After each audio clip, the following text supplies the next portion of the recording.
স্বাগতম নবম ও দশম শ্রেণীর শিক্ষার্থীরা। আজ আমরা অনুশীলনী 16.2 খুবই গুরুত্বপূর্ণ অঙ্ক 14 নম্বর সৃজনশীলটি সমাধান করব। তাহলে দেখে নিই এখানে কি বলছে। আয়তাকার একটি ফুলের বাগানের দৈর্ঘ্য 150 মিটার, 150 মিটার এবং প্রস্থ 100 মিটার।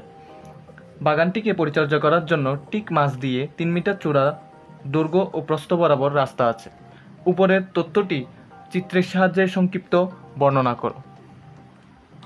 তাহলে এখানে একটা চিত্র আঁকলাম, যার দৈর্ঘ্য দিলাম 150 মিটার এবং প্রস্থ দিলাম 100 মিটার। তাহলে যার প্রস্থ দিলাম 100 মিটার, দৈর্ঘ্য দিলাম 150 মিটার। মনে করি এবিসিডি আয়তাকার ফুলের বাগানের দৈর্ঘ্য এডি সমান বিসি সমান 150 মিটার, এই এডি সমান বিসি সমান 150 মিটার এবং প্রস্থ এবি সমান ডিসি সমান 100 মিটার। বাগানটির ঠিক মাঝ বরাবর 3 মিটার চওড়া একটি রাস্তার দৈর্ঘ্য প্রস্থ বরাবর আছে। খ নম্বর প্রশ্নে বলছে রাস্তার ক্ষেত্রফল নির্ণয় করো। তাহলে আমরা এখন রাস্তা বরাবর ক্ষেত্রফল নির্ণয় করতে চাইলে আমার রাস্তা বরাবর দৈর্ঘ্য আছে, আবার রাস্তা বরাবর প্রস্থ আছে। ক্লিয়ার? রাস্তা বরাবর দৈর্ঘ্য, রাস্তা বরাবর প্রস্থ আছে। এখন আমরা দেওয়া আছে লিখবো না, আপনারা লিখে নেবেন যদি প্রয়োজন হয়। আপনারা লিখবেন যে দেওয়া আছে বা ক নং হতে পাই এডি সমান বিসি সমান 150 মিটার বা এবি সমান ডিসি সমান 100 মিটার। আমরা সরাসরি কাজটা করে দেখাচ্ছি যে কিভাবে করতে হয়। তাহলে প্রথমে আমরা করে ফেলবো দৈর্ঘ্য বরাবর রাস্তার ক্ষেত্রফল। আমরা যদি দৈর্ঘ্য বরাবর মানে এই যে দৈর্ঘ্য বরাবর রাস্তার ক্ষেত্রফল যদি আমি বের করতে চাই, তাহলে রাস্তার দৈর্ঘ্য দেখতে হবে, রাস্তার প্রস্থ দেখতে হবে। ক্লিয়ার? এখন আপনি দেখুন, এখান থেকে এখান পর্যন্ত রাস্তার দৈর্ঘ্য এবং এখান থেকে এখান পর্যন্ত হলো প্রস্থ। ঠিক আছে? এখান থেকে তাহলে এখান পর্যন্ত দৈর্ঘ্যটা কতটুকু? 150 মানে 150 মিটার। কারণ দেখুন এতটুকু পর্যন্ত 150 মিটার। তাহলে উপরে দেখুন এখানে হবে 150 মিটার মানে 150 মিটার। আর এখান থেকে এতটুকু পর্যন্ত 3 মিটার। ভালো করে দেখুন, এখান থেকে এতটুকু পর্যন্ত দেওয়া আছে 3 মিটার। তাহলে এখান থেকেও এতটুকু পর্যন্ত 3 মিটার। তাহলে আমরা দৈর্ঘ্য 150 ইন্টু প্রস্থ 3 মিটার গুণ করে দিতে পারবো, কারণ আমরা ক্ষেত্রফলের সূত্র জানি, দৈর্ঘ্য গুণ প্রস্থ। তাহলে আমরা দৈর্ঘ্য বরাবর রাস্তার ক্ষেত্রফল বের করতেছি। যেহেতু ক্ষেত্রফল, তাহলে বর্গ লিখতে হবে আর একক ছিল মিটার। তাহলে 150-এর সাথে 3 গুণ করলে 450 বর্গ মিটার। ক্লিয়ার?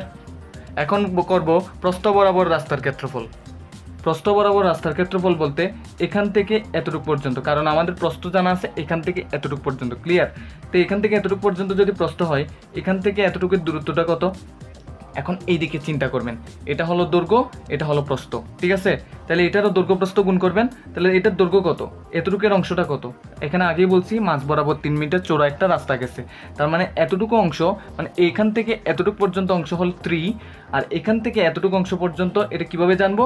এদিকে থাকান, এটা হলো 100। তাহলে 100 থেকে সাথে 3 গুণ করব। এখন 100-এর সাথে 3 গুণ করার আগে একটা জিনিস মাথায় রাখতে হবে, এখান থেকে এতটুকু পর্যন্ত বের করার সময়, এখান থেকে এতটুকু পর্যন্ত ক্ষেত্রফল বের করার সময় এতটুকু অংশ আমরা বের করে ফেলছিলাম, তাই এতটুকু অংশ আমার বাদ দিতে হবে। তাহলে এতটুকু অংশ এটা কত? 3। এতটুকু অংশটা কত? 3। তাহলে আমি এখান থেকে এখানে নেওয়ার সময় এইটুকু অংশ আমি নিব না। মানে আমি আপনাকে বুঝাই, মানে এই হাইলাইটের অংশটা নেবেন না। তাহলে এখানের অংশ আর এখানের অংশ আমি যদি প্রস্থ বরাবর নিই, তাহলে ভালো করে লক্ষ্য করুন, পুরোটা হলো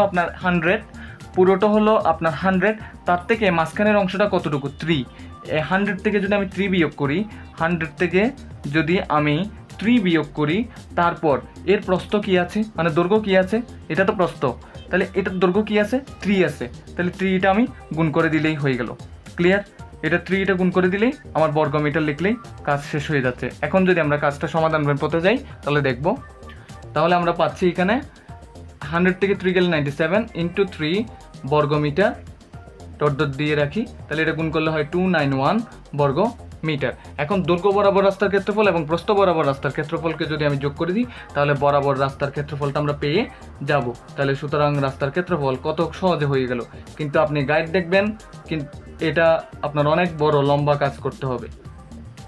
আর ওইটাও সমস্যা নেই, আপনারা চাইলে ওইটাও করতে পারেন। 450 দৈর্ঘ্য বরাবর আর প্রস্থ বরাবর বের হয়েছে আপনার 291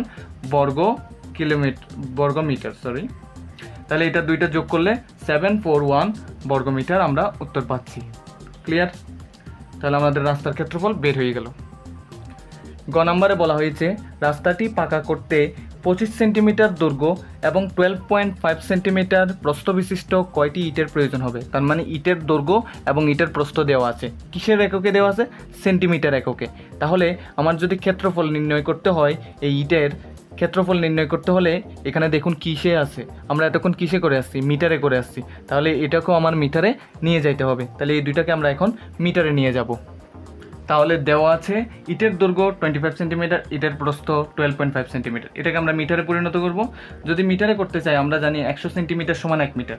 যদি আমি 100 দিয়ে ভাগ দিই, তাহলে সেন্টিমিটারের জায়গায় আমি লিখতে পারবো মিটার। তাহলে যদি আমি 25কে 100 দিয়ে ভাগ করি, আমরা পাবো 0.25 মিটার। আর এটাকেও সেম মিটারে পরিণত করুন। 12.5 দিয়ে আপনি 100কে ভাগ করুন, আপনি খুব সহজেই মিটারে পরিণত করে ফেললেন। যখন করে ফেললেন তখন এটা 0.125 মিটারে পরিণত হয়ে গেল। তাহলে খুব সহজে আমরা এখন ইটের ক্ষেত্রফল বের করতে পারবো।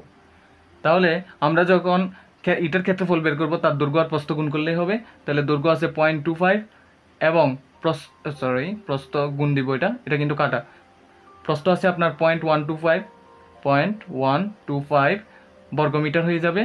যে মাত্র বর্গমিটার হলো, এর মান কত হইল? 0.03125 বর্গ মিটার। তাহলে ইটের ক্ষেত্রফল বের হয়ে গেল, আর আপনার রাস্তার ক্ষেত্রফলও আছে। এখন রাস্তাটি তৈরি করতে এরকম কয়টি ইটের প্রয়োজন হবে সেটা বের করার জন্য আপনার রাস্তার ক্ষেত্রফলকে ইটের ক্ষেত্রফল দিয়ে ভাগ করলে খুব সহজে পেয়ে যাবেন।